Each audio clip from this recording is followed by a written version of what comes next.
Ce soir, on va faire une lecture avec la dernière partie de Orgueil et préjugés de Jane Austen. Chapitre 54.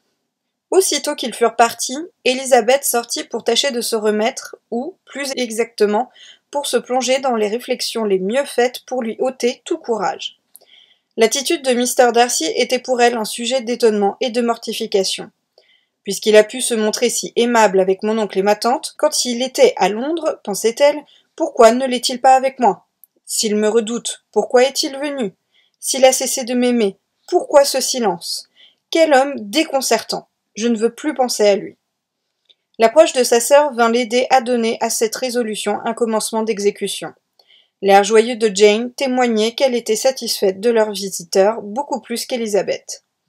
Maintenant qu'a eu lieu cette première rencontre, dit-elle, je me sens tout à fait soulagée. Mes forces ont été mises à l'épreuve et je puis le voir désormais sans aucun trouble. Je suis contente qu'il vienne dîner ici mardi. Ainsi, tout le monde pourra se rendre compte que nous nous rencontrons, lui et moi, sur un pied de parfaite indifférence. De parfaite indifférence, je n'en doute pas, dit Élisabeth en riant. Oh, Jane, prenez garde. Ma petite Lizzie, vous ne me croyez pas assez faible pour courir encore le moindre danger. Je crois que vous courez surtout le danger de le rendre encore plus amoureux qu'auparavant. On ne revit pas les jeunes gens jusqu'au mardi. Ce soir-là, il y avait nombreuses compagnies à Longbourn, et les deux invités de marque se montrèrent exacts. Quand on passa dans la salle à manger, Élisabeth regarda si Bingley allait reprendre la place qui, dans les réunions d'autrefois, était la sienne auprès de sa sœur. Mrs. Bennet, en mère avisée, omit de l'inviter à prendre place à côté d'elle. Il parut hésiter tout d'abord, mais Jane, par hasard, regardait de son côté en souriant. Le sort en était jeté, il alla s'asseoir auprès d'elle. Élisabeth, avec un sentiment de triomphe, lança un coup d'œil dans la direction de Mr. Darcy. Il paraissait parfaitement indifférent, et, pour peu, elle aurait cru qu'il avait donné à son ami toute licence d'être heureux, si elle n'avait pas vu les yeux de Bingley se tourner vers lui avec un sourire un peu confus. Pendant tout le temps du dîner, il témoigna à sa sœur une admiration qui, pour être plus réservée qu'auparavant, n'en prouva pas moins à Élisabeth que s'il avait toute la liberté d'agir, son bonheur et celui de Jane seraient bientôt assurés. Mr. Darcy, séparé d'elle par toute la longueur de la table, était assis à côté de la maîtresse de maison. Élisabeth savait que ce voisinage ne pouvait leur causer aucun plaisir et qu'il n'était pas fait pour les mettre en valeur ni l'un ni l'autre. Trop éloignés pour suivre leur conversation, elle remarquait qu'ils se parlaient rarement et toujours avec une froide politesse. La mauvaise grâce de sa mère lui rendait plus pénible le sentiment de tout ce que sa famille devait à Mr. Darcy, et, à certains moments, elle eût tout donné pour pouvoir lui dire qu'une personne au moins de cette famille savait tout et lui était profondément reconnaissante. Elle espérait que la soirée leur fournirait l'occasion de se rapprocher et d'avoir une conversation moins banale que les quelques propos cérémonieux qu'ils avaient échangés à son entrée. Dans cette attente, le moment qu'elle passa au salon avant le retour des messieurs lui parut interminable. Il lui semblait que tout le plaisir de la soirée dépendait de l'instant qui allait suivre. S'il ne vient pas alors me rejoindre, pensa-t-elle, j'abandonnerai toute espérance. Les messieurs revinrent au salon, et Mr. Darcy eut l'air, un instant, de vouloir répondre aux vœux d'Élisabeth. Mais hélas, autour de la table où elle servait le café avec Jane, les dames s'étaient rassemblées en un groupe si compact qu'il n'y avait pas moyen de glisser une chaise parmi elles. Mr. Darcy se dirigea vers une autre partie du salon, où Élisabeth le suivit du regard, enviant tous ceux à qui il adressait la parole. Un peu d'espoir lui revint en le voyant rapporter lui-même sa tasse. Elle saisit cette occasion pour lui demander. « Votre sœur est-elle encore à Pemberley ?»« Oui, elle y restera jusqu'à Noël. »« Tous ses amis l'ont-ils quittée ?»« Mrs. Annesley est toujours avec elle. Les autres sont partis pour Scarborough il y a 3 semaines. » Élisabeth chercha en vain autre chose à dire. Après tout, il ne tenait qu'à lui de poursuivre la conversation s'il le désirait. Mais il restait silencieux à ses côtés, et comme une jeune fille s'approchait et chuchotait à l'oreille d'Élisabeth, il s'éloigna. Les plateaux enlevés, on ouvrit la table de jeu, et toutes les dames se levèrent. Mr. Darcy fut aussitôt accaparé par Mrs. Bennet, qui cherchait des joueurs de whist, ce que voyant Élisabeth, perdit tout espoir de le voir la rejoindre et n'attendit plus de cette réunion aucun plaisir. Ils passèrent le reste de la soirée à des tables différentes, et tout ce qu'Elizabeth put faire fut de souhaiter qu'il tournât ses regards de son côté assez souvent pour le rendre autant qu'elle-même distrait et maladroit au jeu. Mrs. Bennet avait prévu de garder les 2 gentlemen de Netherfield à dîner, mais leur voiture avait été malencontreusement appelée avant les autres, et elle ne trouva pas l'occasion de les retenir. « Eh bien, enfant, dit Mrs. Bennet dès qu'elle se retrouva avec ses filles, que pensez-vous de cette soirée ? J'ose dire que tout a marché à souhait. J'ai rarement vu un dîner aussi réussi. Le chevreuil était rôti à point, et tout le monde a déclaré n'avoir jamais mangé un cuisseau pareil. Le potage était incomparablement supérieur à celui qu'on nous a servi chez les Lucas la semaine dernière. Mr. Darcy lui-même a reconnu que les perdreaux étaient parfaits. Or, il doit bien avoir chez lui 2 ou 3 cuisiniers français. Et puis, ma chère Jane, je ne vous ai jamais vue plus en beauté. Mrs. Long, à qui je l'ai fait remarquer, était de mon avis. Et savez-vous ce qu'elle a ajouté ? Ah, Mrs. Bennet, je crois bien que nous la verrons tout de même à Netherfield. Oui, elle a dit cela textuellement. Cette Mrs. Long est la meilleure personne qui soit, et ses nièces sont des jeunes filles fort bien élevées, et pas du tout jolies, elles me plaisent énormément. En somme, Mrs. Bennet était d'excellente humeur. Elle avait suffisamment observé l'attitude de Bingley envers Jane pour se convaincre qu'elle finirait par l'épouser. La vision des bénéfices qu'elle espérait en retirer pour sa propre famille était à ce point exagérée qu'elle se trouva fort déçue de ne pas le voir arriver le lendemain pour demander sa main. « Cette journée a été fort agréable, dit Jane à Elizabeth. Les invités étaient bien choisis, tout le monde se convenait. J'espère que de telles réunions se renouvelleront. » Elizabeth sourit. « Lizzie, ne souriez pas. Vous me mortifiez en prenant cet air sceptique. Je vous assure que je puis jouir maintenant de la conversation de Mr. Bingley comme de celle d'un homme agréable et bien élevé, sans la plus petite arrière-pensée. Je suis absolument persuadée, d'après sa façon d'être actuelle, qu'il n'a jamais pensé à moi.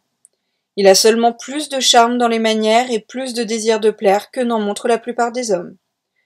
Vous êtes vraiment cruelle, repartit Elizabeth. Vous me défendez de sourire et vous m'y forcez sans cesse. Excusez-moi donc, mais si vous persistez dans votre indifférence, vous ferez bien de chercher une autre confidente. Chapitre 55. Peu de jours après, Mr. Bingley se présenta de nouveau, et cette fois seul. Son ami l'avait quitté le matin pour retourner à Londres, et il devait revenir une dizaine de jours plus tard. Mr. Bingley resta environ 1 heure et montra un entrain remarquable. Mrs. Bennet lui demanda de rester à dîner, mais il répondit qu'à son grand regret, il était déjà retenu. « Pouvez-vous venir demain » Oui, il n'avait point d'engagement pour le lendemain, et il accepta l'invitation avec un air de vif contentement. Le lendemain, il arriva de si bonne heure qu'aucune de ces dames n'était encore prête. En peignoir et à demi coiffée, Mrs. Bennet se précipita dans la chambre de sa fille. « Vite, ma chère Jane, dépêchez-vous de descendre. Il est arrivé. Mr. Bingley est là. Oui, il est là. Dépêchez-vous, dépêchez-vous. Sarah, laissez la coiffure de Miss Lizzie et venez vite aider Miss Jane à passer sa robe. »« Nous descendrons dès que nous le pourrons, dit Jane. Mais Kitty doit être déjà prête, car il y a une demi-heure qu'elle est montée. Que Kitty aille au diable. Il s'agit bien d'elle. Vite, votre ceinture, ma chérie. » Mais rien ne put décider Jane à descendre sans une de ses sœurs. La préoccupation de ménager un tête-à-tête aux 2 jeunes gens fut de nouveau visible chez Mrs. Bennet dans la soirée. Après le thé, son mari se retira dans la bibliothèque selon son habitude, et Marie alla retrouver son piano. 2 obstacles sur 5 ayant ainsi disparu, Mrs. Bennet se mit à faire des signes à Elizabeth et à Kitty, mais sans succès. Elizabeth ne voulait rien voir. Elle finit par attirer l'attention de Kitty, qui lui demanda innocemment. « Qu'y a-t-il, maman ? Que veulent dire tous ces froncements de sourcils ? Que faut-il que je fasse ? » « Rien du tout, mon enfant. Je ne vous ai même pas regardé. » Mrs. Bennet se tint tranquille 5 minutes, mais elle ne pouvait se résoudre à perdre un temps aussi précieux. À la fin, elle se leva et dit soudain à Kitty. « Venez, ma chérie, j'ai à vous parler. » Et elle l'emmena hors du salon. Jane jeta vers Elizabeth un regard de détresse où se lisait l'instante prière de ne pas se prêter à un tel complot. Quelques instants après, Mrs. Bennet entrebâilla la porte et appela. « Lizzie, mon enfant, j'ai un mot à vous dire. » Elizabeth fut bien obligée de sortir. « Nous ferions mieux de les laisser seuls, lui dit sa mère. Kitty et moi allons nous installer dans ma chambre. » Elizabeth n'essaya pas de discuter avec sa mère. Elle attendit tranquillement, dans le hall, que Mrs. Bennet et Kitty eussent disparu pour retourner dans le salon. Les savantes combinaisons de Mrs. Bennet ne réussirent pas ce soir-là. Mr. Bingley se montra des plus charmants, mais ne se déclara pas. Il ne se fit pas prier pour rester à souper, et avant qu'il prît congé, Mrs. Bennet convint avec lui qu'il reviendrait le lendemain matin pour chasser avec son mari. À partir de ce moment, Jane n'essaya plus de parler de son indifférence. Pas un mot au sujet de Bingley ne fut échangé entre les deux sœurs, mais Elizabeth s'en fut couchée avec l'heureuse certitude que tout serait bientôt décidé. Or, le cas d'un retour inopiné de Mr. Darcy. Bingley fut exact au rendez-vous et passa toute la matinée au dehors avec Mr. Bennet, comme il avait été entendu. Ce dernier se montra beaucoup plus agréable que son compagnon ne s'y attendait.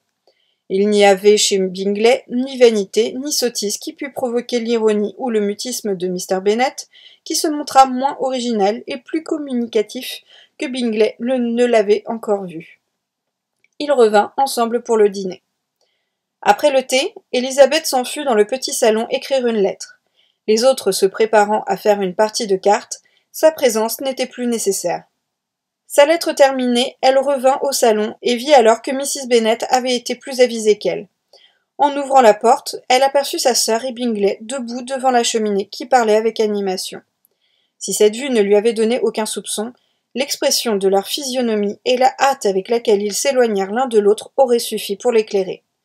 Trouvant la situation un peu gênante, Elizabeth allait se retirer quand Bingley, qui s'était assis, se leva soudain, murmura quelques mots à Jane et se précipita hors du salon. Jane ne pouvait rien cacher à Elizabeth et, la prenant dans ses bras, reconnut avec émotion qu'elle était la plus heureuse des femmes. « C'est trop, ajouta-t-elle, beaucoup trop. Je ne le méritais pas. Oh, que je voudrais voir tout le monde aussi heureux que moi. » Elizabeth félicita sa sœur avec une sincérité, une joie et une chaleur difficiles à rendre. Chaque phrase affectueuse ajoutait au bonheur de Jane, mais elle ne voulut pas prolonger davantage cet entretien. « Il faut que j'aille tout de suite trouver mère, dit-elle. Je ne voudrais sous aucun prétexte avoir l'air de méconnaître son affectueuse sollicitude ou permettre qu'elle apprît la nouvelle par un autre que moi-même. Il est allé de son côté trouver mon père. Oh, Lizzie, quel plaisir de songer que cette nouvelle va causer tant de joie au mien. Comment supporterais-je tant de bonheur ?» Et elle courut rejoindre sa mère qui avait interrompu exprès la partie de cartes et s'était retirée au premier étage avec Kitty.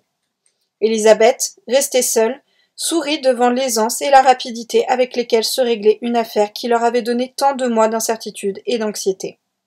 Elle fut rejointe au bout de quelques minutes par Bingley, dont l'entrevue avec Mr. Bennet avait été courte et satisfaisante. « Où est votre sœur » demanda-t-il en ouvrant la porte. « Avec ma mère, au premier, mais je suis sûre qu'elle va redescendre bientôt. » Fermant la porte, il s'approcha d'elle et réclama des félicitations et une part de son affection fraternelle. Elizabeth exprima avec effusion toute sa joie de voir se former entre eux un tel lien. Ils se serrèrent la main avec une grande cordialité, et, jusqu'au retour de Jane, elle dut écouter tout ce qu'il avait à dire de son bonheur et des perfections de sa fiancée. Tout en faisant la part de l'exagération naturelle aux amoureux, Elizabeth se disait que tout ce bonheur entrevu n'était pas impossible, car il aurait pour base l'excellent jugement et le caractère idéal de Jane, sans compter une parfaite similitude de goût et de sentiments entre elle et Bingley. Ce fut pour tous une soirée exceptionnellement heureuse. Le bonheur de Jane donnait à son visage un éclat et une animation qui la rendaient plus charmante que jamais. Kitty minaudait, souriait, espérait que son tour viendrait bientôt. Mrs. Bennet ne trouvait pas de termes assez chauds, assez éloquents pour donner son consentement et exprimer son approbation, bien qu'elle ne parlât point d'autre chose à Bingley pendant plus d'une demi-heure. Quant à Mr. Bennet, lorsqu'il vint les rejoindre au souper, sa voix et ses manières disaient clairement combien il était heureux. Pas un mot, pas une allusion, cependant, ne passa ses lèvres jusqu'au moment où leur visiteur eut pris congé. Mais alors il s'élança vers sa fille en disant « Jane, je vous félicite, vous serez une femme heureuse. » Jane aussitôt l'embrassa et le remercia de sa bonté. « Vous êtes une bonne fille, répondit-il, et j'ai grand plaisir à penser que vous allez être si heureusement établie. Je ne doute pas que vous ne viviez tous deux dans un parfait accord. Vos caractères ne sont en rien dissemblables. Vous êtes l'un et l'autre si accommodants que vous ne pourrez jamais prendre une décision, si débonnaires que vous serez trompés par tous vos domestiques, et si généreux que vous dépenserez plus que votre revenu. J'espère qu'il n'en sera rien. Si j'étais imprudente ou insouciante en matière de dépenses, je serais impardonnable. Plus que leur revenu? À quoi pensez-vous, mon cher? Il y a au moins 4 ou 5 000 livres de rente. Oh, ma chère Jane, je suis si contente. Je n'en dormirai pas de la nuit, dit Mrs. Bennet. À partir de ce moment, Bingley fit à Longbourn des visites quotidiennes. Il arrivait fréquemment avant le breakfast et restait toujours jusqu'après le souper, à moins que quelque voisin barbare et qu'on ne pouvait assez maudire ne lui eût fait une invitation à dîner qu'il ne crut pas pouvoir refuser. Elizabeth n'avait plus beaucoup de temps pour s'entretenir avec sa sœur, car Jane, en la présence de Bingley, n'accordait son attention à personne d'autre. Mais elle rendait grand service à tous deux dans les inévitables moments de séparation. En l'absence de Jane, Bingley venait chanter ses louanges à Elizabeth, et, Bingley parti, Jane en faisait autant de son côté. « Il m'a rendue heureuse, dit-elle un soir, en m'apprenant qu'il avait toujours ignoré mon séjour à Londres au printemps dernier. Je ne le croyais pas possible. » J'en avais bien le soupçon, répondit Elizabeth. Quelle explication vous a-t-il donnée? Ce devait être la faute de ses sœurs. Assurément, elles ne tenaient pas à encourager les relations entre leur frère et moi, ce qui n'a rien d'étonnant, puisqu'il aurait pu faire un mariage tellement plus avantageux sous bien des rapports. Mais quand elles le verront, comme j'en ai la confiance, que leur frère est heureux avec moi, elles en prendront leur parti. Croyez-vous, Lizzie, que lors de son départ en novembre, il m'aimait vraiment, et que la seule conviction de mon indifférence l'a empêché de revenir? Il a commis une petite erreur, bien sûr, mais elle est tout à l'honneur de sa modestie. Elizabeth était contente de voir que Bingley n'avait pas dit un mot de l'intervention de son ami, car bien que Jane eût le cœur le plus généreux et le plus indulgent, cette circonstance n'aurait pu manquer de la prévenir contre Mr. Darcy. « Je suis certainement la créature la plus heureuse du monde, s'écria Jane. Oh, Lizzie, pourquoi suis-je la privilégiée de la famille? Si je pouvais seulement vous voir aussi heureuse! S'il y avait seulement pour vous un homme comparable à Charles. Quand vous me donneriez à choisir parmi 20 autres exemplaires de votre fiancé, je ne pourrais jamais être aussi heureuse que vous. Il me manquerait pour cela votre aimable caractère. Non, non, laissez-moi me débrouiller comme je pourrais. Peut-être avec un peu de chance pourrais-je trouver un jour un second Mr. Collins. Chapitre 56. Une semaine environ après les fiançailles de Jane, comme les dames étaient réunies un matin dans la salle à manger en compagnie de Bingley, leur attention fut éveillée soudain par le bruit d'une voiture, et elles aperçurent une chaise de poste à 4 chevaux qui contournait la pelouse.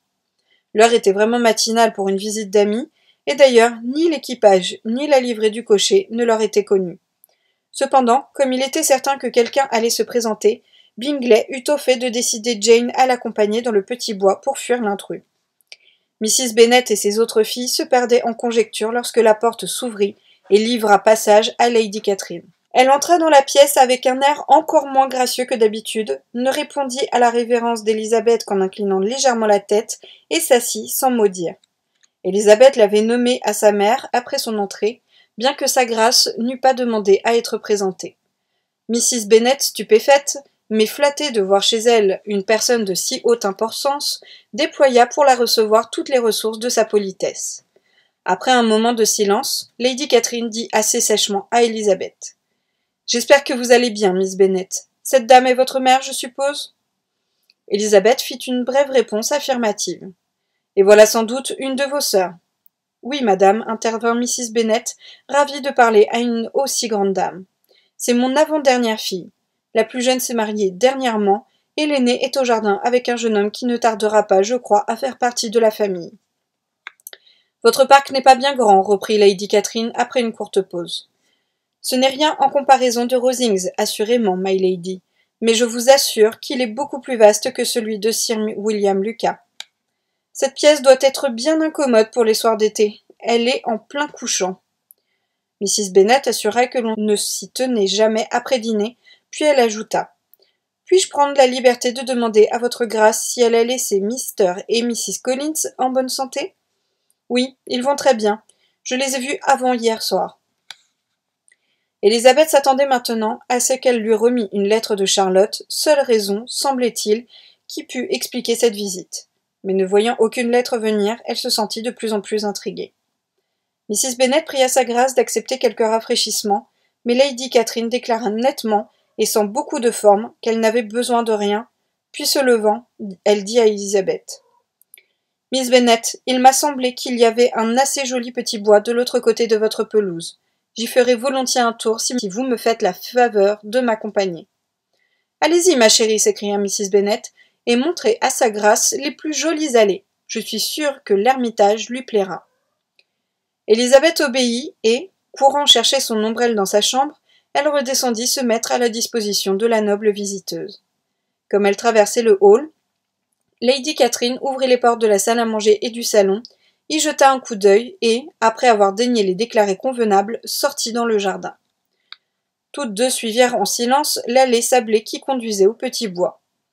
Élisabeth était décidée à ne point se mettre en frais pour une femme qui se montrait, plus encore que d'habitude, insolente et désagréable. « Comment ai-je jamais pu trouver que son neveu lui ressemblait ?» se demanda-t-elle en la regardant. À peine furent-elles entrées dans le bois que Lady Catherine entama ainsi la conversation. « Vous ne devez point être surprise, Miss Bennet, de me voir ici. Votre cœur, votre conscience vous ont déjà dit la raison de ma visite. » Élisabeth la regarda avec un étonnement sincère. « En vérité, madame, vous vous trompez. Il m'est absolument impossible de deviner ce qui nous vaut l'honneur de vous voir ici. » Miss Bennet répliqua sa grâce d'un ton irrité. « Vous devez savoir qu'on ne se moque pas de moi. Mais s'il vous plaît, de ne pas être franche, je ne vous imiterai pas. J'ai toujours été réputée pour ma sincérité et ma franchise, et dans une circonstance aussi grave, je ne m'en départirai certainement pas. Une nouvelle inquiétante m'est parvenue il y a 2 jours. On m'a dit que, non seulement votre sœur était sur le point de se marier très avantageusement, mais que vous, Miss Elizabeth Bennet, vous alliez très probablement, peu après, devenir la femme de mon neveu, de mon propre neveu, Mr. Darcy. Bien qu'il s'agisse là, j'en suis sûre, d'un scandaleux mensonge, et que je ne veuille pas faire à mon neveu l'injure d'y ajouter foi, j'ai résolu immédiatement de me transporter ici pour vous faire connaître mes sentiments. Puisque vous ne pouvez croire que ce soit vrai, dit Élisabeth, le visage animé par l'étonnement et le dédain, je me demande pourquoi vous vous êtes imposé la fatigue d'un pareil voyage. Quelle peut être l'intention de votre grâce ? C'est d'exiger qu'un démenti formel soit opposé tout de suite à de tels bruits. Votre visite à Longbourn, répliqua froidement Élisabeth, paraîtra plutôt les confirmer, si en effet ils existent réellement. S'ils existent, prétendriez-vous les ignorer ? N'est-ce pas vous et les vôtres qui les avez adroitement mis en circulation ? Ne savez-vous pas qu'ils se répandent partout ? C'est la première nouvelle que j'en ai. Et pouvez-vous m'affirmer de même que ces bruits n'ont aucun fondement ? Je ne prétends pas à la même franchise que votre grâce. Il peut lui arriver de poser des questions auxquelles je n'ai point envie de répondre. Ceci ne peut se supporter. J'insiste, Miss Bennet, pour avoir une réponse. Mon neveu vous a-t-il demandé en mariage ? Votre grâce a déclaré tout à l'heure que la chose était impossible. Assurément, tant qu'il gardera l'usage de sa raison. Mais vos charmes et votre habileté peuvent lui avoir fait oublier, dans un instant de vertige, ce qu'il doit à sa famille et à lui-même. Vous êtes capable de lui avoir fait perdre la tête. Si j'ai fait cela, je serai la dernière personne à l'avouer. Miss Bennet, savez-vous bien qui je suis ? Je n'ai point l'habitude de m'entendre parler sur ce ton. Je suis la plus proche parente de mon neveu que mon neveu est au monde, et j'ai le droit de connaître ses affaires les plus intimes. Mais non pas les miennes. Et ce n'est pas votre façon d'agir, madame, qui me décidera à en dire davantage. Comprenez-moi bien, cette union à laquelle vous avez la présomption d'aspirer ne peut se réaliser. Non, jamais. Mr. Darcy est fiancé à ma fille. Et maintenant, qu'avez-vous à dire ? Que s'il en est ainsi, vous n'avez aucune raison de craindre qu'il me demande de l'épouser. Lady Catherine hésita une seconde, puis reprit. L'engagement qui les lie est d'une espèce particulière. Depuis leur tendre enfance, ils ont été destinés l'un à l'autre. Ce mariage était notre vœu le plus cher à sa mère et à moi. Nous projetions de les unir alors qu'ils étaient encore au berceau. Et maintenant que ce rêve pourrait s'accomplir, il y serait mis obstacle par une jeune fille de naissance obscure, sans fortune et complètement étrangère à notre famille ? N'avez-vous donc aucun égard pour les désirs des siens, pour son engagement tacite avec Miss de Bourgh ? Avez-vous perdu tout sentiment de délicatesse, tout respect des convenances? Ne m'avez-vous jamais entendu dire que, dès ses premières années, il était destiné à sa cousine? Si, on me l'avait même dit avant vous. Mais en quoi cela me regarde-t-il? Si la seule objection à mon mariage avec votre neveu est le désir qu'avaient sa mère et sa tante de lui voir épouser Miss de Bourgh, elle n'existe pas pour moi. Vous avez fait ce qui était en votre pouvoir en formant ce projet. Son accomplissement ne dépendait pas de vous. Si Mr. Darcy ne se sent lié à sa cousine ni par l'honneur ni par l'inclination, pourquoi ne pourrait-il faire un autre choix? Et si c'est moi qui suis l'objet de ce choix, pourquoi refuserais-je? Parce que l'honneur, les convenances, la prudence et votre intérêt même vous l'interdisent. Oui, Miss Bennet, votre intérêt, car n'allez pas vous imaginer que vous serez accueillie par sa famille ou ses amis si vous agissez volontairement contre le désir à tous. Vous serez blâmé, dédaigné et méprisé par tous les gens de sa connaissance. Cette alliance sera considérée comme un déshonneur et votre nom ne sera même jamais prononcé parmi nous. Voilà en effet de terribles perspectives, répliqua Elisabeth. Mais la femme qui épousera Mr. Darcy trouvera dans ce mariage de telles compensations que, tout compte fait, elle n'aura rien à regretter. Fille volontaire et obstinée, vous me faites honte. Est-ce donc ainsi que vous reconnaissez les bontés que j'ai eues pour vous au printemps dernier? N'avez-vous point de ce fait quelque obligation envers moi? Voyons, asseyons-nous. Il faut que vous compreniez, Miss Bennet, que je suis venue ici absolument déterminée à voir ma volonté s'accomplir. Rien ne peut m'en détourner. Je n'ai pas coutume de céder aux caprices d'autrui. Tout ceci rend la situation de votre grâce plus digne de compassion, mais ne peut avoir aucun effet sur moi. Ne m'interrompez pas, je vous en prie. Ma fille et mon neveu sont faits l'un pour l'autre. Ils descendent du côté maternel de la même noble souche et du côté paternel de familles anciennes et honorables, quoique non titrées. Leur fortune à tous deux est énorme. Tout le monde dans les deux familles est d'accord pour désirer ce mariage. Et qu'est-ce qui les séparerait? Les prétentions extravagantes d'une jeune personne sans parenté, relation ni fortune. Peut-on supporter chose pareille? Non, cela ne doit pas être et cela ne sera pas. Si vous aviez le moindre bon sens, vous ne souhaiteriez pas quitter le milieu dans lequel vous avez été élevé. Je ne considère pas que je le quitterai en épousant votre neveu. Mr. Darcy est un gentleman, je suis la fille d'un gentleman. Sur ce point, nous sommes égaux. Parfaitement, vous êtes la fille d'un gentleman. Mais votre mère, qui est-elle? Et vos oncles et vos tantes? Ne croyez pas que j'ignore leur situation sociale. Quelle que soit ma famille, si votre neveu n'y trouve rien à redire, vous n'avez pas à vous occuper d'elle. Répondez-moi une fois pour toutes. Lui, êtes-vous fiancé? Bien qu'Élisabeth n'eût pas voulu, dans le seul dessein d'obliger Lady Catherine à répondre à cette question, elle ne put que dire après un instant de réflexion. Non, je ne le suis pas. Lady Catherine parut soulagée. Alors, faites-moi la promesse de ne jamais l'être. Je me refuse absolument à faire une promesse de ce genre. Miss Elizabeth, je suis stupéfaite et indignée. Je pensais vous trouver plus raisonnable. Mais n'allez pas vous imaginer que je céderai. Je ne partirai pas d'ici avant d'avoir obtenu la promesse que je désire. Et moi, je ne la donnerai certainement jamais. Ce n'est pas par intimidation que l'on parviendra à me faire une chose aussi déraisonnable. Votre grâce désire marier sa fille avec Mr. Darcy. La promesse que vous exigez rendra-t-elle plus probable leur mariage? En supposant que Mr. Darcy m'aime, mon refus le poussera-t-il à reporter sa tendresse sur sa cousine? Permettez-moi de vous dire, Lady Catherine, que les arguments par lesquels vous appuyez une démarche si extraordinaire sont aussi vains que la démarche est mal avisée. Vous me connaissez bien mal si vous pensez qu'ils peuvent m'influencer le moins du monde. Jusqu'à quel point Mr. Darcy peut approuver votre ingérence dans ses affaires, je ne saurais le dire, mais vous n'avez certainement pas le droit de vous occuper des miennes. C'est pourquoi je demande à ne pas être importuné davantage sur ce sujet.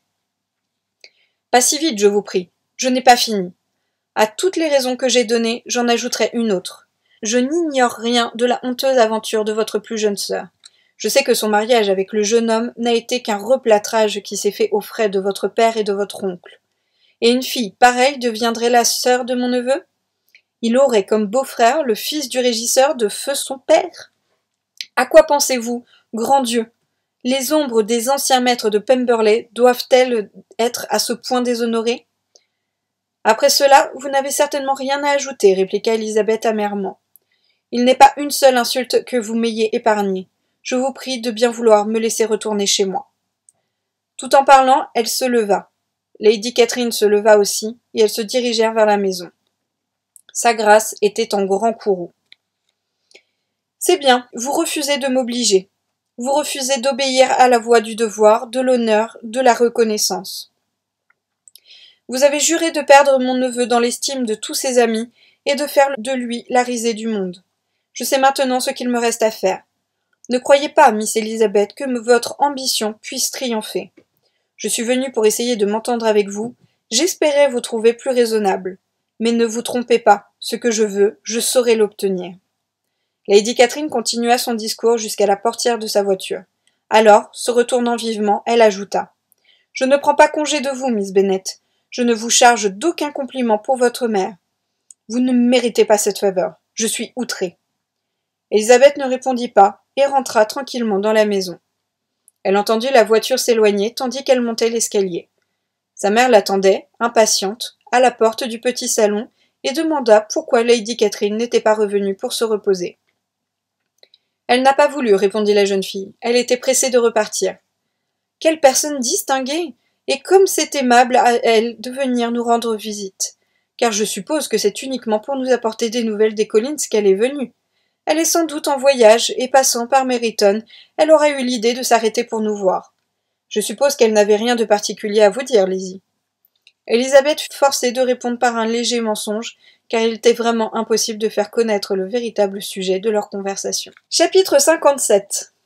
Ce ne fut pas sans peine qu'Élisabeth parvint à surmonter le trouble où l'avait plongée cette visite extraordinaire, et son esprit en demeura obsédé durant de longues heures. Lady Catherine avait donc pris, selon toute apparence, la peine de venir de Rosings à seule fin de rompre l'accord qu'elle supposait arrêté entre son neveu et Élisabeth.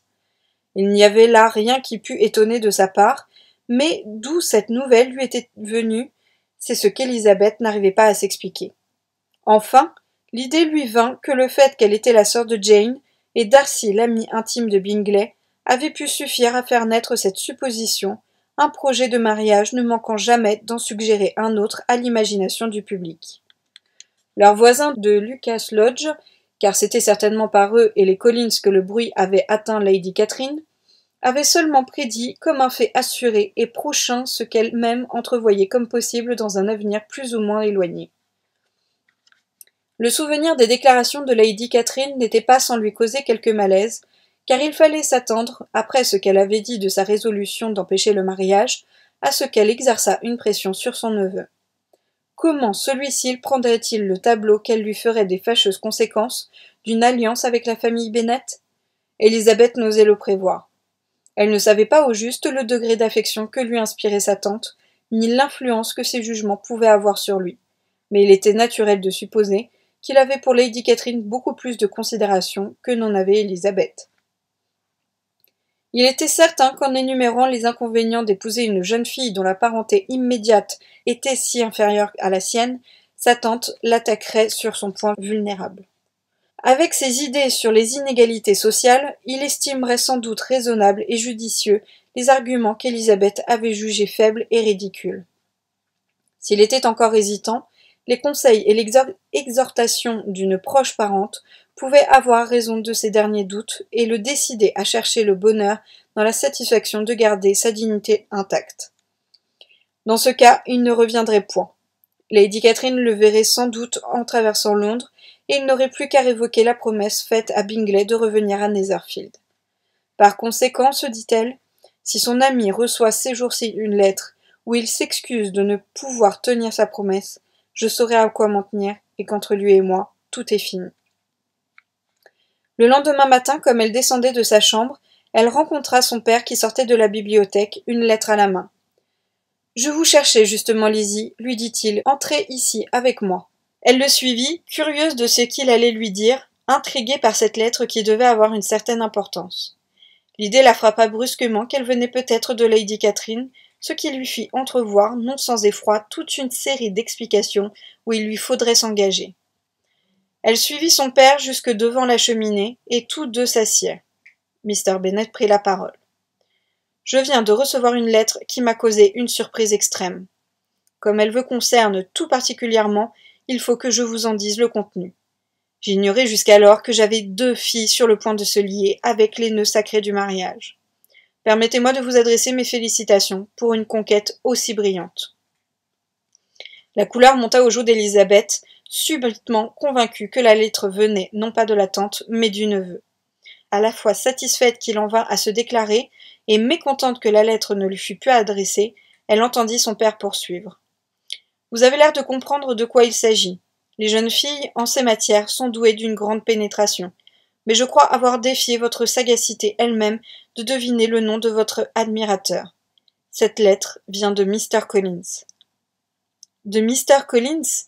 Que peut-il bien avoir à raconter ? » ?»« Des choses très à propos, bien entendu. Sa lettre commence par des félicitations sur le prochain hyménée de ma fille Jane, dont il a été averti, semble-t-il, par le bavardage de ses braves Lucas.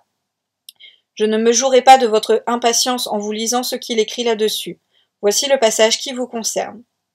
Après vous avoir offert mes sincères congratulations et celles de Mrs. Collins, laissez-moi faire une discrète allusion à un événement analogue que nous apprenons de même source. Votre fille, Élisabeth, annonce-t-on, ne garderait pas longtemps le nom de Bennet après que sa sœur aînée l'aura quitté, et celui qu'elle a choisi pour partager son destin est considéré comme l'un des personnages les plus importants de ce pays. Pouvez-vous vraiment deviner de qui il est question, Lizzie ? Ce jeune homme est favorisé d'une façon particulière en tout ce que peut souhaiter le cœur d'une mortelle. Beau, noble parenté, relations influentes. Cependant, en dépit de tous ces avantages, laissez-moi vous avertir, ainsi que ma cousine Élisabeth, des mots que vous risquez de déchaîner en accueillant précipitamment les propositions de ce gentleman. Propositions que vous êtes probablement tenté d'accepter sans retard. À votre idée, Lizzie, quel peut être ce gentleman ? Mais ici tout se dévoile. Voici le motif pour lequel je vous conseille la prudence. Nous avons toute raison de croire que sa tante, Lady Catherine de Bourgh, ne considère pas cette union d'un œil favorable. C'est donc Mr. Darcy. J'imagine, Lizzie, que c'est une vraie surprise pour vous. Pouvait-on, parmi toutes nos connaissances, tomber sur quelqu'un dont le nom pût mieux faire ressortir la fausseté de toute cette histoire ? Mr. Darcy, qui ne regarde jamais une femme que pour lui découvrir une imperfection, Mr. Darcy qui probablement ne vous a même jamais regardé. C'est ineffable. Élisabeth tenta de s'associer à la gaieté de son père, mais ne réussit qu'à ébaucher un sourire hésitant. « Cela ne vous amuse pas ? » ?»« Oh si, mais continuez donc à lire. Hier soir, lorsque j'ai entretenu sa grâce de la possibilité de ce mariage, avec sa bienveillance coutumière, elle m'a confié ses sentiments.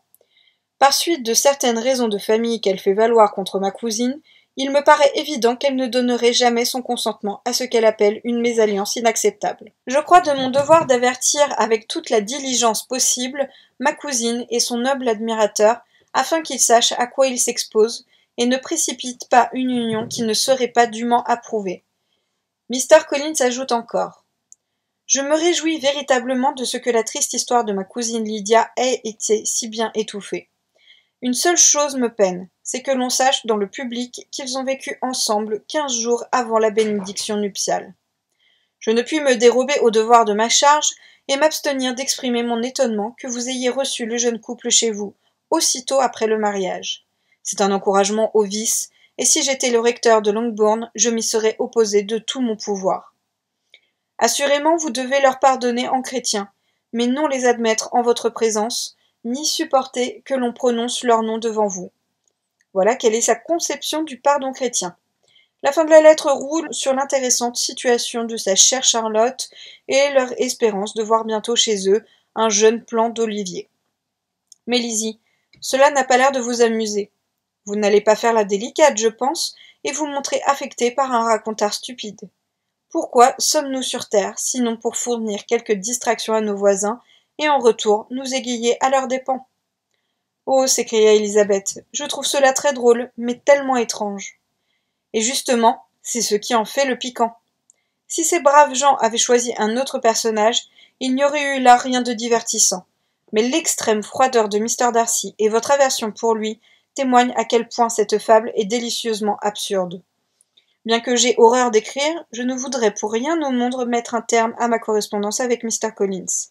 Bien mieux, quand je lis une de ses lettres, je ne puis m'empêcher de le placer au-dessus de Wickham, quoique j'apprécie fort l'impudence et l'hypocrisie de mon gendre. Et dites-moi, Lizzie, qu'a raconté là-dessus Lady Catherine? Était-elle venue pour refuser son consentement? Pour toute réponse, Élisabeth se mit à rire. La question avait été posée le plus légèrement du monde, et Mr. Bennet n'insista pas. Élisabeth était plus malheureuse que jamais d'avoir à dissimuler ses sentiments. Elle se força à rire alors qu'elle aurait eu plutôt envie de pleurer. Son père l'avait cruellement mortifiée par ce qu'il avait dit de l'indifférence de Mr. Darcy. Elle s'étonnait d'un tel manque de clairvoyance et en arrivait à craindre que là où son père n'avait rien vu, elle-même n'eût vu plus que la réalité. Chapitre 58. Au lieu de recevoir de son ami une lettre d'excuse, ainsi qu'Élisabeth s'y attendait à demi, Mr. Bingley put amener Mr. Darcy en personne à Longbourn peu de jours après la visite de Lady Catherine. Tous deux arrivèrent de bonne heure, et avant que Mrs. Bennet eût eu le temps de dire à Mr. Darcy qu'elle avait vu sa tante, ce qu'Élisabeth redouta un instant, Bingley, qui cherchait l'occasion d'un tête-à-tête avec Jane, proposa à tout le monde une promenade. Mrs. Bennet n'aimait pas la marche, et Marie n'avait jamais un moment à perdre, mais les autres acceptèrent et ensemble se mirent en route. Bingley et Jane, toutefois, se laissèrent bientôt distancer et restèrent à marcher doucement en arrière. Le groupe formé par les trois autres était plutôt taciturne. Kitty, intimidée par Mr. Darcy, n'osait ouvrir la bouche. Élisabeth se préparait secrètement à brûler des vaisseaux, et peut-être Darcy en faisait-il autant de son côté. Il s'était dirigé vers Lucas Lodge, où Kitty avait l'intention de faire visite à Maria.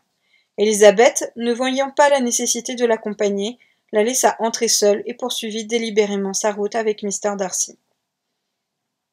C'était maintenant le moment ou jamais d'exécuter sa résolution. Profitant du courage qu'elle se sentait en cet instant, elle commença sans plus attendre. « Je suis très égoïste, Mr. Darcy. Pour me soulager d'un poids, je vais donner libre cours à mes sentiments, au risque de heurter les vôtres.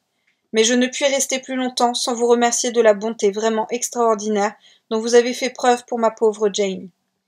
Croyez bien que si le reste de ma famille en était instruit, je n'aurais pas ma seule reconnaissance à vous exprimer.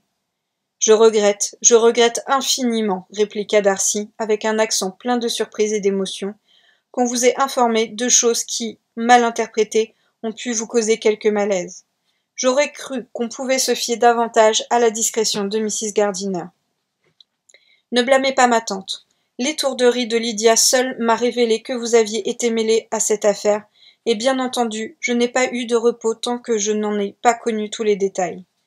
Laissez-moi vous remercier 1000 et 1000 fois au nom de toute ma famille et de la généreuse pitié qui vous a poussé à prendre tant de peine et à supporter tant de mortifications pour arriver à découvrir ma sœur. Si vous tenez à me remercier, répliqua Darcy, remerciez-moi pour vous seul. Que le désir de vous rendre la tranquillité ait ajouté aux autres motifs que j'avais d'agir ainsi, je n'essayerai pas de le nier, mais votre famille ne me doit rien. Avec tout le respect que j'ai pour elle, je crois avoir songé uniquement à vous. L'embarras d'Élisabeth était tel qu'elle ne put prononcer une parole. Après une courte pause, son compagnon poursuivit. Vous êtes trop généreuse pour vous jouer de mes sentiments. Si les vôtres sont les mêmes qu'au printemps dernier, dites-le moi tout de suite. Les miens n'ont pas varié, non plus que le rêve que j'avais formé alors. Mais un mot de vous suffira pour m'imposer silence à jamais. Désireuse de mettre un terme à son anxiété, Élisabeth retrouva enfin assez d'empire sur elle-même pour lui répondre, et sans tarder, bien qu'en phrases entrecoupées, elle lui fit entendre que depuis l'époque à laquelle il faisait allusion, ses sentiments avaient subi un changement assez profond pour qu'elle pût accueillir maintenant avec joie le nouvel aveu des siens. Cette réponse causa à Darcy un bonheur tel que sans doute il n'en avait point encore éprouvé un semblable, et il l'exprima dans des termes où l'on sentait toute l'ardeur et la tendresse d'un cœur passionnément épris. Si Élisabeth avait osé lever les yeux, elle aurait vu combien l'expression de joie profonde qui illuminait sa physionomie embellissait son visage. Mais si son trouble l'empêchait de regarder, elle pouvait l'entendre, et tout ce qu'il disait, montrant à quel point elle lui était chère, lui faisait sentir davantage de minute en minute le prix de son affection. Il marchait au hasard, sans but, absorbés par ce qu'ils avaient à se confier, et le reste du monde n'existait plus pour eux. Élisabeth apprit bientôt que l'heureuse entente qui venait de s'établir entre eux était due aux efforts de Lady Catherine pour les séparer. En traversant Londres au retour, elle était allée trouver son neveu et lui avait conté son voyage à Longbourn sans lui en taire le motif. Elle avait rapporté en substance sa conversation avec Élisabeth, appuyant avec emphase sur toutes les paroles qui, à son sens, prouvaient la perversité ou l'impudence de la jeune fille, persuadée qu'avec un tel récit, elle obtiendrait de son neveu la promesse qu'Élisabeth avait refusé de lui faire. Mais malheureusement pour sa grâce, l'effet produit avait été exactement le contraire de celui qu'elle attendait. Elle m'a donné, dit-il, des raisons d'espérer que je n'avais pas encore. Je connaissais assez votre caractère pour être sûr que si vous aviez été décidé à me refuser d'une façon absolue et irrévocable, vous l'auriez dit à Lady Catherine, franchement et sans détour. Élisabeth rougit et répondit en riant. Vous ne connaissez que trop, en effet, ma franchise. Si j'ai pu vous faire en face tant de reproches abominables, je n'aurais eu aucun scrupule à les redire devant n'importe quel membre de votre famille. Et qu'avez-vous donc dit qui ne fût mérité? Car si vos accusations étaient mal fondées, mon attitude envers vous dans cette circonstance était digne des reproches les plus sévères. Elle était impardonnable, et je ne puis y songer sans honte. Ne nous disputons pas pour savoir qui de nous fut, ce soir-là, le plus à blâmer. D'aucun des deux la conduite, en toute impartialité, ne peut être jugée irréprochable. Mais depuis lors, nous avons, je crois, fait l'un et l'autre des progrès en politesse. Je ne puis m'absoudre aussi facilement. Le souvenir de ce que j'ai dit alors, de mes manières, de mes expressions, m'est encore, après de longs mois, infiniment pénible.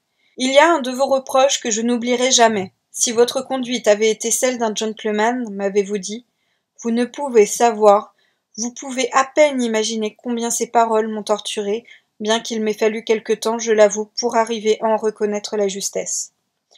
J'étais certes bien éloigné de penser qu'elle produirait sur vous une si forte impression.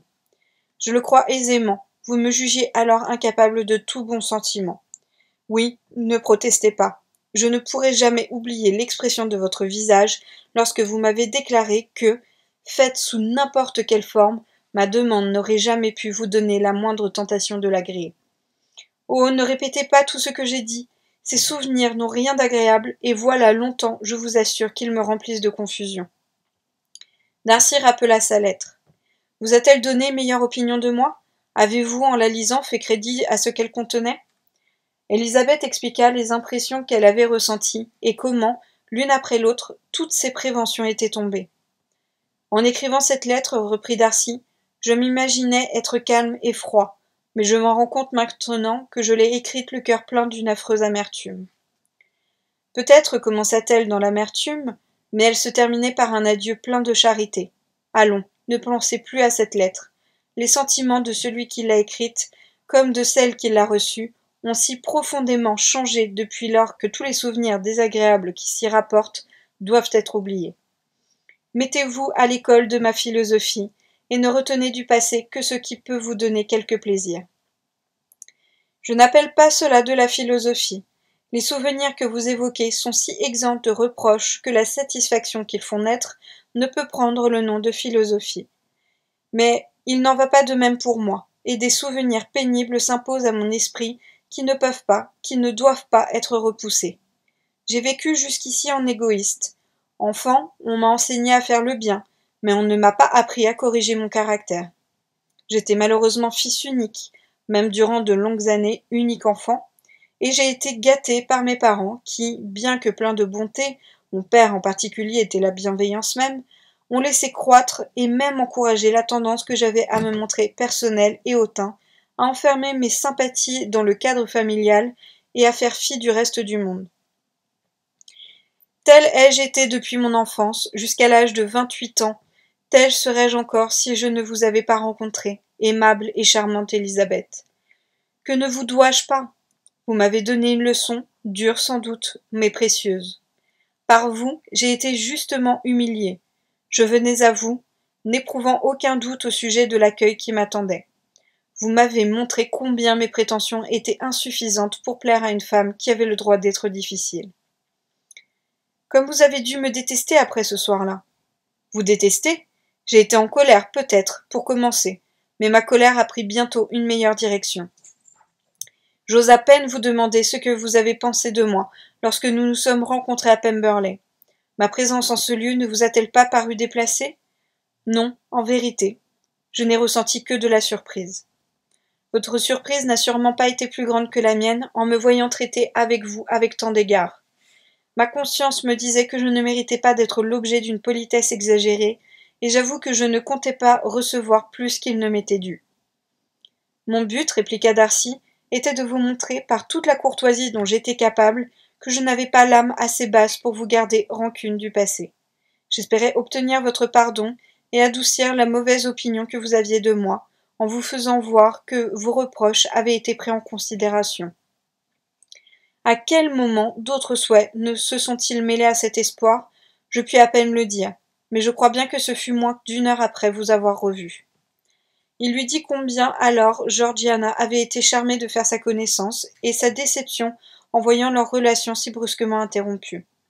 Ici, leurs pensées se portant naturellement sur la cause de cette interruption, Elizabeth apprit bientôt que c'était à l'hôtel même de Lambton que Darcy avait pris la décision de quitter le Derbyshire à sa suite et de se mettre à la recherche de Lydia. Son air grave et préoccupé venait uniquement du débat intérieur d'où était sortie cette détermination. Après avoir fait ainsi plusieurs miles sans y songer, un coup d'œil jeté à leur montre leur fit voir qu'ils étaient grand temps de rentrer. Et Bingley, et Jane, qu'était-il devenu? Cette question tourna sur eux la conversation. Darcy était enchanté de leur fiançailles. Son ami lui en avait donné la première nouvelle. « Je voudrais savoir si elle vous a surpris, dit Elizabeth. Du tout. Lorsque j'étais partie, je savais que ce dénouement était proche. C'est-à-dire que vous aviez donné votre autorisation. Je m'en doutais. » Et bien qu'il protestât contre le terme, Elizabeth découvrit que c'était à peu près ainsi que les choses s'étaient passées. Le soir qui a précédé mon départ pour Londres, dit-il, j'ai fait à Bingley une confession à laquelle j'aurais dû me décider depuis longtemps. Je lui ai dit tout ce qui était arrivé pour rendre ma première intervention dans ces affaires absurdes et déplacées. Sa surprise a été grande. Il n'avait jamais eu le moindre soupçon.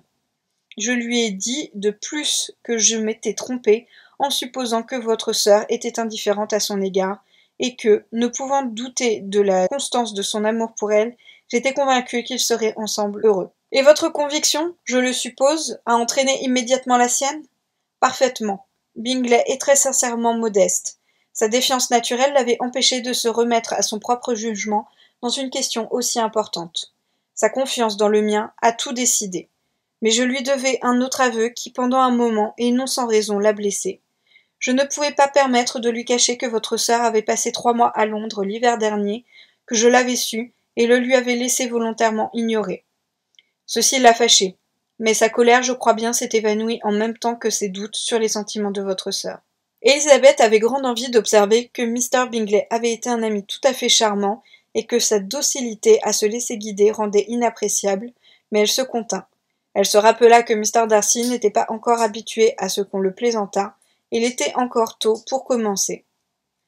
Tout en continuant à parler du bonheur de Bingley, qui, naturellement, ne pouvait être inférieur au sien, il poursuivit la conversation jusqu'à leur arrivée à Longbourn. Dans le hall, ils se séparèrent. Chapitre 59.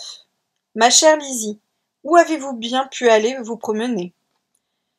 Telle fut la question que Jane fit à Elizabeth, à son retour, et que répétèrent les autres membres de la famille au moment où l'on se mettait à table. Elle répondit qu'ils avaient marché au hasard des routes jusqu'à ne plus savoir exactement où ils se trouvaient. Et elle rougit en faisant cette réponse, mais ni par là, ni par autre chose, elle n'excita aucun soupçon. La soirée se passa paisiblement, sans incident notable, les fiancés déclarés causaient et riaient. Ceux qui l'étaient secrètement restaient silencieux. Darcy n'était pas d'un caractère à laisser son bonheur se révéler par des dehors joyeux, et Elizabeth, émue et perplexe, se demandait ce que diraient les siens lorsqu'ils sauraient tout, Jane étant la seule qui n'eût pas d'antipathie pour Mr. Darcy. Le soir, elle s'ouvrit à sa sœur. Bien que la défiance ne fût pas dans ses habitudes, Jane reçut la nouvelle avec une parfaite incrédulité. « Vous plaisantez, Lizzie. C'est inimaginable. Vous, fiancée à Mr. Darcy?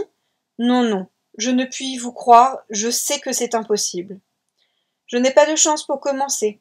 Moi qui mettais toute ma confiance en vous, Je suis sûre à présent que personne ne me croira, si vous vous y refusez vous-même. Pourtant, je parle très sérieusement. Je ne dis que la vérité. Il m'aime toujours, et nous nous sommes fiancés tout à l'heure. » Jane la regarda d'un air de doute. « Oh, Lizzie, ce n'est pas possible. Je sais combien il vous déplaît. Vous n'en savez rien du tout. Oubliez tout ce que vous croyez savoir.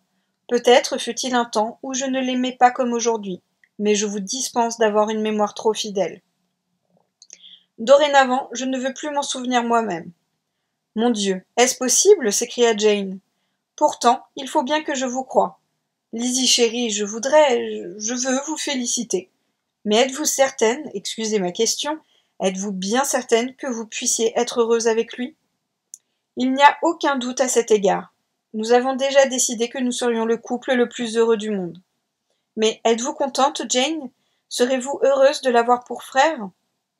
Très heureuse. Mr. Bingley et moi ne pouvions souhaiter mieux. Nous en parlions quelquefois, mais en considérant la chose comme impossible. En toute sincérité, l'aimez-vous assez ? Oh, Lizzie, tout plutôt qu'un mariage sans amour.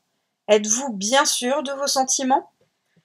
Tellement sûre que j'ai peur de vous entendre dire qu'ils sont exagérés. Pourquoi donc ? Parce que je l'aime plus que Mr. Bingley. N'allez-vous pas vous fâcher ? Ma chère petite sœur, ne plaisantez pas. Je parle fort sérieusement. Dites-moi vite tout ce que je dois savoir. Depuis quand l'aimez-vous ? Tout cela est venu si insensiblement qu'il me serait difficile de vous répondre. Mais cependant, je pourrais peut-être dire depuis que j'ai visité son beau domaine à Pemberley. Une nouvelle invitation à parler sérieusement produisit son effet, et Elizabeth eut vite rassuré sa sœur sur les réalités de son attachement pour Mr. Darcy. Miss Bennet déclara alors qu'elle n'avait plus rien à désirer.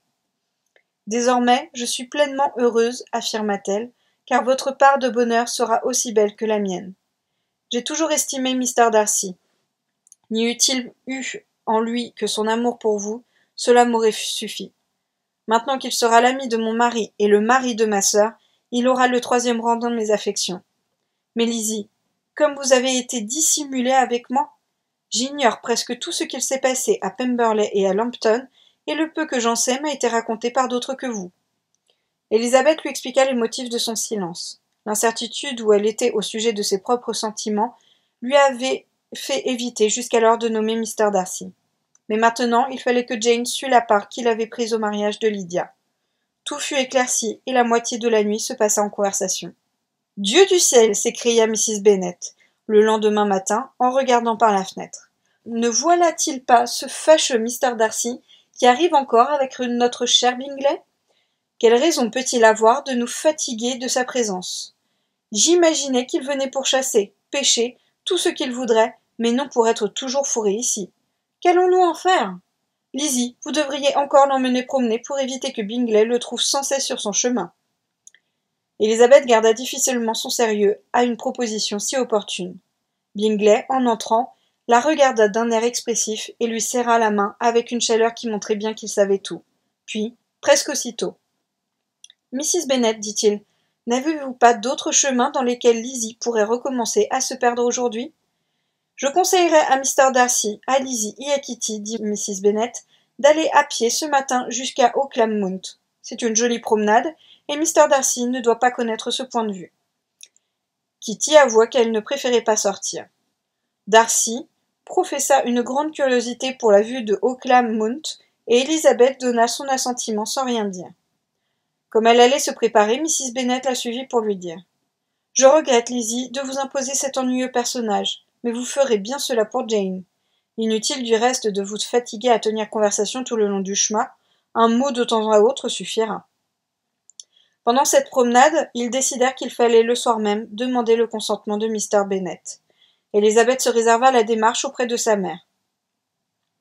Elle ne pouvait prévoir comment celle-ci accueillerait la nouvelle, s'il manifesterait une opposition violente ou une joie impétueuse.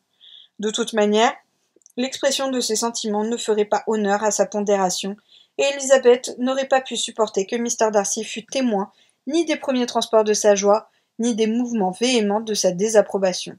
Dans la soirée, quand Mr. Bennet se retira, Mr. Darcy se leva et le suivit dans la bibliothèque. Elisabeth fut très agitée jusqu'au moment où il reparut. Un sourire la rassura tout d'abord, puis, S'étant approché d'elle sous prétexte d'admirer sa broderie, il lui glissa. « Allez trouver votre père, il vous attend dans la bibliothèque. » Elle s'y rendit aussitôt. Mr. Bennet arpentait la pièce, l'air grave et anxieux. « Lizzie, dit-il, qu'êtes-vous sur le point de faire? Avez-vous perdu le sens d'accepter cet homme? Ne l'avez-vous pas toujours détesté ?» Comme Élisabeth eût souhaité alors n'avoir jamais formulé de ces jugements excessifs. Il lui fallait à présent en passer par des explications difficiles, et ce fut avec quelque embarras qu'elle affirma son attachement pour Darcy. « En d'autres termes, vous êtes décidé à l'épouser. Il est riche, c'est certain, et vous aurez de plus belles toilettes et de plus beaux équipages que Jane. Mais cela vous donnera-t-il le bonheur? N'avez-vous pas d'objection autre que la conviction de mon indifférence? Aucune. Nous savons tous qu'il est orgueilleux, peu avenant, mais ceci ne serait rien s'il vous plaisait réellement. Mais il me plaît, protesta-t-elle, les larmes aux yeux. Je l'aime. Il n'y a point chez lui d'excès d'orgueil. Il est parfaitement digne d'affection. Vous ne le connaissez pas vraiment. Aussi, ne m'affligez pas en me parlant de lui en de tels termes. Lizzie, dit son père, je lui ai donné mon consentement. Il est de ces gens auxquels on ose refuser ce qu'ils vous font l'honneur de vous demander. Je vous le donne également, si vous êtes résolu à l'épouser, mais je vous conseille de réfléchir encore. Je connais votre caractère, Lizzie. Je sais que vous ne serez heureuse que si vous estimez sincèrement votre mari et si vous reconnaissez qu'il vous est supérieur. La vivacité de votre esprit rendrait plus périlleux pour vous un mariage mal assorti. Mon enfant, ne me donnez pas le chagrin de vous voir dans l'impossibilité de respecter le compagnon de votre existence. Vous ne savez pas ce que c'est. » Élisabeth, encore plus émue, donna dans sa réponse les assurances les plus solennelles. Elle répéta que Mr. Darcy était réellement l'objet de son choix. Elle expliqua comment l'opinion qu'elle avait eue de lui s'était peu à peu transformée, tandis que le sentiment de Darcy, loin d'être l'œuvre d'un jour, avait supporté l'épreuve de plusieurs mois d'incertitude. Elle fit avec chaleur l'énumération de toutes ses qualités et finit par triompher de l'incrédulité de son père. « Eh bien, ma chérie, dit-il, lorsqu'elle eut fini de parler, je n'ai plus rien à dire. S'il en est ainsi, il est digne de vous. » Pour compléter cette impression favorable, Élisabeth l'introduisit de ce que Darcy avait fait spontanément pour Lydia. Il l'écouta avec stupéfaction. Que de surprises dans une seule soirée! Ainsi donc, c'est Darcy qui a tout fait, arrangé le mariage, donné l'argent, payé les dettes, obtenu le brevet d'officier de Wickham. Eh bien tant mieux, cela m'épargne bien du tourment et me dispense d'une foule d'économies. Si j'étais redevable de tout à votre oncle, je voudrais m'acquitter entièrement vers lui. Mais ces jeunes amoureux n'en font qu'à leur tête. J'offrirai demain à Mr. Darcy de le rembourser. Il s'emportera, tempêtera en protestant de son amour pour vous, et ce sera le dernier mot de l'histoire. Il se souvint alors de l'embarras qu'elle avait laissé voir en écoutant la lecture de la lettre de Mr. Collins. Il en plaisanta quelques instants, enfin il la laissa partir, ajoutant comme elle le quittait. « S'il venait des prétendants pour Marie ou Kitty, vous pouvez me les envoyer. J'ai tout le temps de leur répondre. » La soirée se passa paisiblement. Lorsque Mrs. Bennet regagna sa chambre, Élisabeth la suivit pour lui faire l'importante communication. L'effet en fut des plus déconcertants. Au premier mot, Mrs. Bennet se laissa tomber sur une chaise, immobile, incapable d'articuler une syllabe. Ce ne fut qu'au bout d'un long moment qu'elle put comprendre le sens de ce qu'elle entendait, bien qu'en général elle eût l'esprit assez prompt dès qu'il était question d'un avantage pour sa famille ou d'un amoureux pour ses filles. Enfin, elle reprit possession d'elle-même, s'agita sur sa chaise, se leva, se rassit, et prit le ciel à témoin de sa stupéfaction. Miséricorde, bonté divine, peut-on s'imaginer chose pareille? Mr. Darcy, qui aurait pu le supposer? Est-ce bien vrai? Oh, ma petite Lizzie, comme vous allez être riche et considérée. Argent, bijoux, équipage, rien ne vous manquera. Jane n'aura rien de comparable. Je suis tellement contente, tellement heureuse. Un homme si charmant, si beau, si grand. Oh, ma chère Lizzie, je n'ai qu'un regret, c'est d'avoir eu pour lui jusqu'à ce jour tant d'antipathie. J'espère qu'il ne s'en sera pas aperçu. Lizzie chérie, une maison à Londres, tout ce qui fait le charme de la vie, 3 filles mariées, 10 000 livres de rente. Oh mon Dieu, que vais-je devenir? C'est à en perdre la tête. Il n'en fallait pas plus pour faire voir que son approbation ne faisait pas de doute. Heureuse d'avoir été le seul témoin de ces effusions, Élisabeth se retira bientôt. Mais elle n'était pas dans sa chambre depuis 3 minutes que sa mère le rejoignit. « Mon enfant bien-aimé, s'écria-t-elle, je ne puis penser à autre chose. 10 000 livres de rente, et plus encore très probablement. Cela vaut un titre. Et la licence spéciale? Il faut que vous soyez marié par licence spéciale. Mais dites-moi, mon cher amour, quel est donc le plat préféré de Mr. Darcy, que je puisse le lui servir demain? » Voilà qui ne présageait rien de bon à Élisabeth pour l'attitude que prendrait sa mère avec le gentleman lui-même. Mais la journée du lendemain se passa beaucoup mieux qu'elle ne s'y attendait, car Mrs. Bennet était tellement intimidée par son futur gendre qu'elle ne se hasarda guère à lui parler, sauf pour approuver tout ce qu'il disait. Quant à Mr. Bennet, Élisabeth eut la satisfaction de le voir chercher à faire plus intimement connaissance avec Darcy. Il assura même bientôt à sa fille que son estime pour lui croissait d'heure en heure. « J'admire hautement mes 3 gendres, déclara-t-il. Wickham peut-être est mon préféré, mais je crois que j'aimerai votre mari tout autant que celui de Jane. » Chapitre 60. Élisabeth, qui avait retrouvé tout son joyeux entrain, pria Mr. Darcy de lui conter comment il était devenu amoureux. « Je m'imagine bien comment, une fois lancé, vous avez continué, mais c'est le point de départ qui m'intrigue. Je ne puis vous fixer ni le jour, ni le lieu, pas plus que vous dire le regard ou les paroles qui ont tout déterminé. Il y a vraiment trop longtemps. J'étais déjà loin sur la route avant de m'apercevoir que je m'étais mis en marche. Vous ne vous faisiez pourtant point d'illusions sur ma beauté. Quant à mes manières, elles frisaient l'impolitesse à votre égard, et je ne vous adressais jamais la parole sans avoir l'intention de vous être désagréable. Dites-moi, est-ce pour mon impertinence que vous m'admiriez? Votre vivacité d'esprit, oui, certes. Appelez-la tout de suite de l'impertinence, car ce n'était guère autre chose. La vérité, c'est que vous étiez dégoûté de cette amabilité, de cette déférence, de ces soins empressés dont vous étiez l'objet. Vous étiez fatigué de ces femmes qui ne faisaient rien que pour obtenir votre approbation. C'est parce que je leur ressemblais si peu que j'ai éveillé votre intérêt. Voilà, je vous ai épargné la peine de me le dire. Certainement, vous ne voyez rien à louer en moi, mais pense-t-on à cela lorsqu'on tombe amoureux? N'y avait-il rien à louer dans le dévouement affectueux que vous avez eu pour Jane lorsqu'elle était malade à Netherfield? Ma chère Jane, qui donc n'en aurait pas fait autant pour elle? Vous voulez de cela me faire un mérite à tout prix. Soit. Mes bonnes qualités sont sous votre protection. Grossissez-les autant que vous voudrez. En retour, il m'appartiendra de vous taquiner et de vous quereller le plus souvent possible. Je vais commencer tout de suite en vous demandant pourquoi vous étiez si peu disposé, en dernier lieu, à aborder la question. Qu'est-ce qui vous rendait si réservé quand vous êtes venu nous faire visite, et le soir où vous avez dîné à Longbourn? Vous aviez l'air de ne pas faire attention à moi. Vous étiez grave et silencieuse, et ne me donniez aucun encouragement. C'est que j'étais embarrassée, et moi de même. Vous auriez pu causer un peu plus quand vous êtes venu dîner. Un homme moins épris en eût été capable sans doute. Quel malheur que vous ayez toujours une réponse raisonnable à faire, et que je sois moi-même assez raisonnable pour l'accepter.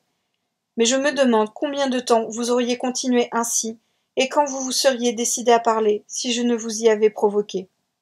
Mon désir de vous remercier de tout ce que vous avez fait pour Lydia y a certainement beaucoup contribué, trop peut-être. Que devient la morale si notre bonheur naît d'une promesse violée? En conscience, je n'aurais jamais dû aborder ce sujet.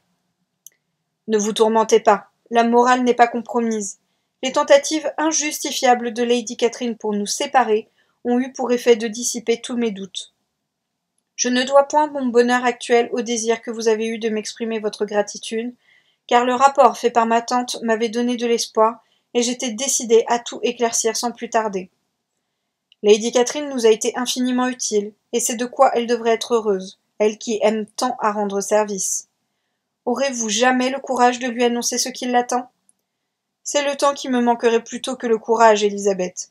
Cependant, c'est une chose qu'il faut faire, et si vous voulez bien me donner une feuille de papier, je vais écrire immédiatement. Si je n'avais moi-même une lettre à écrire, je pourrais m'asseoir près de vous et admirer la régularité de votre écriture, comme une autre jeune demoiselle le fit un soir. Mais moi aussi, j'ai une tante que je ne dois pas négliger plus longtemps. La longue lettre de Mrs. Gardiner n'avait pas encore reçu de réponse. Elizabeth se sentant peu disposée à rectifier les exagérations de sa tante sur son intimité avec Darcy. Mais à présent qu'elle avait à faire part d'une nouvelle qu'elle savait devoir être accueillie avec satisfaction, elle avait honte d'avoir déjà retardé de 3 jours la joie de son oncle et de sa tante, et elle écrivit sur-le-champ. J'aurais déjà dû vous remercier, ma chère tante, de votre bonne lettre, pleine de longs et satisfaisants détails. À vous parler franchement, j'étais de trop méchante humeur pour écrire. Vos suppositions, alors, dépassaient la réalité. Mais maintenant, supposez tout ce que vous voudrez, lâchez la bride à votre imagination, et à moins de vous figurer que je suis déjà mariée, vous ne pouvez vous tromper de beaucoup. Vite, écrivez-moi, et dites de lui beaucoup plus de bien que vous n'avez fait dans votre dernière lettre. Je vous remercie 1000 et 1000 fois de ne m'avoir emmené visiter la région des lacs. Que j'étais donc sotte de le souhaiter. Votre idée de poney est charmante. Tous les jours nous ferons le tour du parc. Je suis la créature la plus heureuse du monde. Bientôt, sans doute, on dit la même chose avant moi, mais jamais aussi justement. Je suis plus heureuse que Jane elle-même, car elle sourit et moi je ris. Mr. Darcy vous envoie toute l'affection qu'il peut distraire de la part qui me revient. Il faut que vous veniez tous passer Noël à Pemberley. Affectueusement. La lettre de Mr. Darcy à Lady Catherine était d'un autre style et bien différente de l'une et de l'autre fut celle que Mr. Bennet adressa à Mr. Collins en réponse à ce dernier épître. Cher monsieur, je vais vous obliger encore une fois à m'envoyer des félicitations. Elizabeth sera bientôt la femme de Mr. Darcy. Consolez de votre mieux Lady Catherine, mais à votre place, je prendrai le parti du neveu. Des deux, c'est le plus riche. Tout à vous, Bennet. Les félicitations adressées par Miss Bingley à son frère furent aussi chaleureuses que peu sincères. Elle écrivit même à Jane pour lui exprimer sa joie et lui renouveler l'assurance de sa très vive affection. Jane ne s'y laissa pas tromper, mais cependant elle ne put s'empêcher de répondre à Miss Bingley beaucoup plus amicalement que celle-ci ne le méritait. Miss Darcy eut autant de plaisir à répondre à son frère qu'il en avait eu à lui annoncer la grande nouvelle, et c'est à peine si 4 pages suffirent à exprimer son ravissement et tout le désir qu'elle avait de plaire à sa future belle-sœur. Avant qu'on n'eût rien pu recevoir des Collins, les habitants de Longbourn apprirent l'arrivée de ceux-ci chez les Lucas. La raison de ce déplacement fut bientôt connue. Lady Catherine était entrée dans une telle colère au reçu de la lettre de son neveu que Charlotte, qui se réjouissait sincèrement du mariage d'Élisabeth, avait préféré s'éloigner et donner à la tempête le temps de se calmer. La présence de son amie fut une vraie joie pour Élisabeth, mais elle trouvait parfois cette joie chèrement achetée lorsqu'elle voyait Mr. Darcy victime de l'empressement obséquieux de Mr. Collins. Darcy supporta cette épreuve avec un calme admirable. Il put même écouter avec la plus parfaite sérénité Sir William Lucas le féliciter d'avoir conquis le plus beau joyau de les contrées et lui exprimer l'espoir qu'ils se retrouveraient tous fréquemment à la cour. S'il lui arriva de hausser les épaules, ce ne fut qu'après le départ de Sir William. La vulgarité de Mrs. Phillips mit sans doute sa patience à plus rude épreuve, et quoique Mrs. Phillips se sentît en sa présence trop intimidée pour parler avec la familiarité que la bonhomie de Bingley l'encourageait, elle ne pouvait pas ouvrir la bouche sans être commune, et tout le respect qu'elle éprouvait pour Darcy ne parvenait pas à lui donner même un semblant de distinction. Élisabeth fit ce qu'elle put pour épargner à son fiancé de trop fréquentes rencontres avec les uns et les autres. Et si tout cela diminuait parfois un peu la joie de cette période des fiançailles, elle n'en avait que plus de bonheur à penser au temps où ils quitteraient enfin cette société si peu de leur goût pour aller jouir du confort et de l'élégance de Pemberley dans l'intimité de leur vie familiale. Chapitre 61. Heureux entre tous, pour les sentiments maternels de Mrs. Bennet, fut le jour où elle se sépara de ses 2 plus charmantes filles. Avec quelle satisfaction orgueilleuse elle put dans la suite visiter Mrs. Bingley et parler de Mrs. Darcy, s'imagine aisément. Je voudrais pouvoir affirmer pour le bonheur des siens que cette réalisation inespérée de ses vœux les plus chers la transforma en une femme aimable, discrète et judicieuse pour le reste de son existence. Mais il n'est pas sûr que son mari aurait apprécié cette forme si nouvelle pour lui du bonheur conjugal, et peut-être valait-il mieux qu'elle gardât sa sottise et ses troubles nerveux. Mr. Bennet eut beaucoup de peine à s'accoutumer au départ de sa seconde fille, et l'ardent désir qu'il avait de la revoir parvint à l'arracher fréquemment à ses habitudes. Il prenait grand plaisir à aller à Pemberley, spécialement lorsqu'on ne l'y attendait pas. Jane et son mari ne restèrent qu'1 an à Netherfield. Le voisinage très proche de Mrs. Bennet et des commérages de Meryton vinrent à bout même du caractère conciliant de Bingley et du cœur affectueux de la jeune femme. Le vœu de Miss Bingley et de Mrs. Hurst fut alors accompli. Leur frère acheta une propriété toute proche du Derbyshire, et Jane et Elizabeth, outre tant d'autres satisfactions, eurent celle de se trouver seulement à 30 miles l'une de l'autre. Kitty, pour son plus grand avantage, passa désormais la majeure partie de son temps auprès de ses sœurs aînées. En si bonne société, elle fit de rapides progrès et, soustraite à l'influence de Lydia, devint moins ombrageuse, moins frivole et plus cultivée. Ses sœurs veillèrent à ce qu'elle fréquentât Mrs. Wickham le moins possible, et bien que celle-ci l'engageait souvent à venir la voir en lui promettant force bals et prétendants, Mr. Bennet ne permit jamais à Kitty de se rendre à ses invitations. Marie fut donc la seule des 5 demoiselles Bennet qui demeura au foyer, mais elle dut négliger ses chères études à cause de l'impossibilité où était sa mère de rester en tête-à-tête avec elle-même. Marie se trouva donc forcée de se mêler un peu plus au monde, comme cela ne l'empêchait pas de philosopher à tort et à travers, et que le voisinage de ses jolies sœurs ne l'obligeait plus à des comparaisons mortifiantes pour elle-même, son père la soupçonna d'accepter sans regret cette nouvelle existence. Le mariage de Jane et d'Elizabeth n'amena aucun changement chez les Wickham. Le mari de Lydia supporta avec philosophie la pensée qu'Elizabeth devait maintenant connaître toute l'ingratitude de sa conduite et la fausseté de son caractère qu'elle avait ignoré jusque-là, mais il garda malgré tout le secret espoir que Darcy pourrait être amené à l'aider dans sa carrière. C'était tout au moins ce que laissait entendre la lettre que Lydia envoya à sa sœur à l'occasion de ses fiançailles. « Ma chère Lizzie, je vous souhaite beaucoup de bonheur. Si vous aimez Mr. Darcy moitié autant que j'aime mon cher Wickham, vous serez très heureuse. C'est une grande satisfaction que de vous voir devenir si riche, et quand vous n'aurez rien de mieux à faire, j'espère que vous penserez à nous. Je suis sûre que mon mari apprécierait beaucoup une charge à la cour.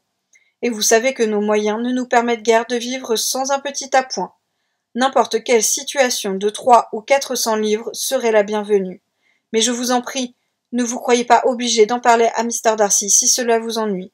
À vous, bien affectueusement. » Comme il se trouvait justement que cela ennuyait beaucoup Elizabeth, elle s'efforça en répondant à Lydia de mettre un terme définitif à toute sollicitation de ce genre.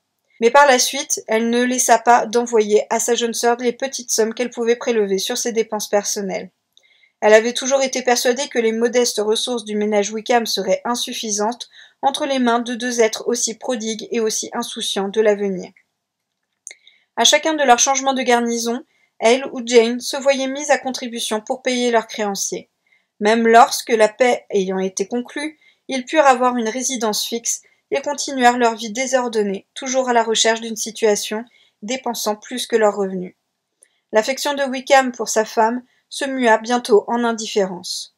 Lydia, elle, lui demeura attachée un peu plus longtemps, et en dépit de sa jeunesse et de la liberté de ses manières, sa réputation ne donna plus sujet à la critique. Quoique Darcy ne pût consentir à recevoir Wickham à Pemberley à cause d'Elizabeth, il s'occupa de son avancement. Lydia venait parfois les voir, lorsque son mari allait se distraire à Londres ou à Bath. Mais chez les Bingley, tous deux firent de si fréquents et si longs séjours que Bingley finit par se lasser, et alla même jusqu'à envisager la possibilité de leur suggérer qu'il ferait bien de s'en aller. Miss Bingley fut très mortifiée par le mariage de Darcy, mais pour ne pas se fermer la porte de Pemberley, elle dissimula sa déception, se montra plus affectueuse que jamais pour Georgiana, presque aussi empressée près de Darcy, et liquida tout son arriéré de politesse vis-à-vis d'Elizabeth. Georgiana vécut dès lors à Pemberley, et son intimité avec Elizabeth fut aussi complète que Darcy l'avait rêvé. Georgiana avait la plus grande admiration pour sa belle-sœur, quoique au début elle fut presque choquée de la manière enjouée et familière dont celle-ci parlait à son mari. Ce frère aîné, qui lui avait toujours inspiré un respect touchant à la crainte, elle le voyait maintenant taquiner sans façon. Elle comprit peu à peu qu'une jeune femme peut prendre avec son mari des libertés qu'un frère ne permet pas toujours à une sœur de 10 ans plus jeune que lui. Lady Catherine fut indignée du mariage de son neveu. Comme elle donna libre cours à sa franchise dans sa réponse à la lettre qui le lui annonçait, elle s'exprima en termes si blessants, spécialement à l'égard d'Elizabeth, que tout rapport cessa pour un temps entre Rosings et Pemberley. Mais à la longue, sous l'influence d'Elizabeth, Darcy consentit à oublier son déplaisir et à chercher un rapprochement. Après quelques résistances de la part de Lady Catherine, le ressentiment de celle-ci finit par céder, et, que ce fût par affection pour son neveu ou par curiosité de voir comment sa femme se comportait, elle consentit à venir à Pemberley, bien que ces lieux eussent été profanés, non seulement par la présence d'une telle châtelaine, mais encore par les visites de ses oncles et tantes de la cité. Les habitants de Pemberley restèrent avec les Gardiner dans les termes les plus intimes. Darcy, aussi bien que sa femme, éprouvait pour eux une affection réelle, et tous deux conservèrent toujours la plus vive reconnaissance pour ceux qui, en amenant Élisabeth en Derbyshire, avaient joué entre eux le rôle providentiel de trait d'union. Et voilà! Salut tout le monde!